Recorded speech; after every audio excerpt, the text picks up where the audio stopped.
Atas nama Bapa dan Putra dan Roh Kudus. Amin. Halo teman-teman dan adik-adik semua, selamat hari Minggu. Yuk kita saksikan video pembelajaran sekolah Minggu untuk pertemuan hari ini.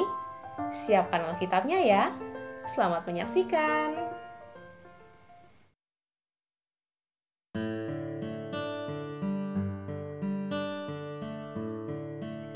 Mari kita buka Alkitab kita. Bacaan leksionari hari ini diambil dari Galatia 1 ayat 11-19 untuk epistolnya, dan Injil diambil dari Lukas 7 ayat 11-17. Yuk kita baca sama-sama. Kemudian Yesus pergi ke suatu kota yang bernama Nain. Murid-muridnya pergi bersama-sama dengan dia, dan juga orang banyak menyertainya berbondong-bondong. Setelah ia dekat pintu gerbang kota, ada orang mati diusung keluar.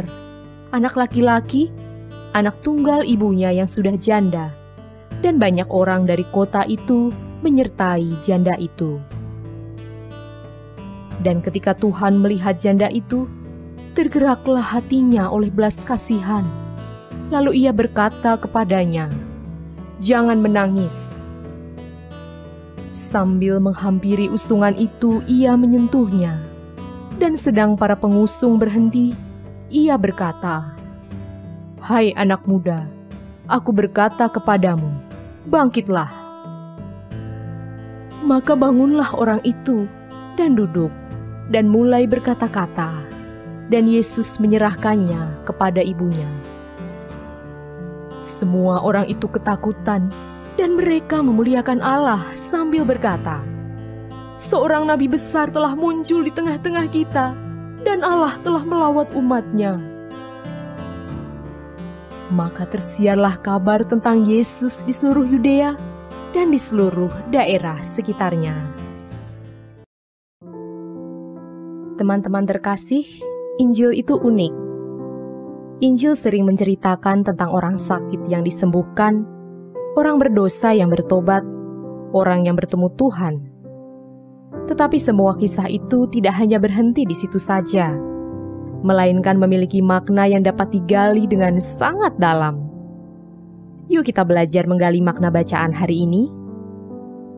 Dari perikop yang berjudul, Yesus membangkitkan anak muda di Nain, apa yang mau Jana Suci Lukas sampaikan melalui Injilnya?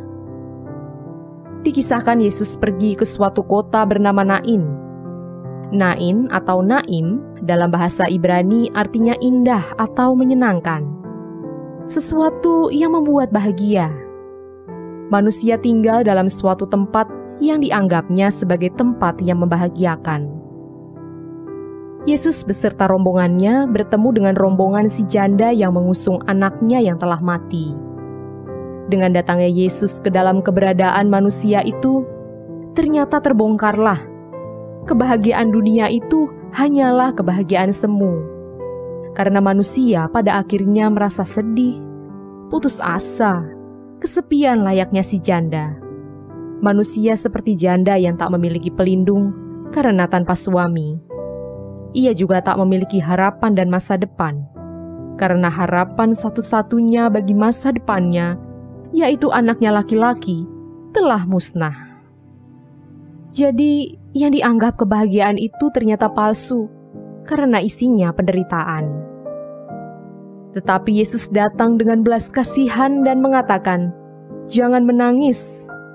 Ia datang ke dunia hendak menghapus kesedihan, keputusasaan, dan memberi harapan bagi hidup kita. Yesuslah yang memberi makna sesungguhnya dalam hidup, pemberi kebahagiaan sejati dan sukacita. Lalu Tuhan menghampiri usungan dan membangkitkan si anak. Ini merefleksikan sifat Allah yang dalam kasih-Nya bertindak menyelamatkan manusia dari iblis, dosa, dan maut. Sebagaimana arti nama Yesus sendiri, Yehoshua, yaitu Yehowa menyelamatkan. Dengan demikian, Tuhan kita Yesus Kristus memulihkan dan menghidupkan kembali harapan yang telah musnah itu, dan memberikan masa depan yang tadinya tak tahu bagaimana mencarinya. Dan orang banyak itu memuliakan Allah oleh karena melihat Kristus yang penuh kuasa, membebaskan jiwa dan memberi hidup. Dialah Tuhan dan Juru Selamat kita. Terima kasih sudah menyaksikan video pembelajaran sekolah minggu kali ini. Jangan lupa untuk tetap sembahyang harian dan baca Alkitab ya. Tuhan Yesus memberkati. Atas nama Bapa dan Putra dan Roh Kudus. Amin. Bye guys.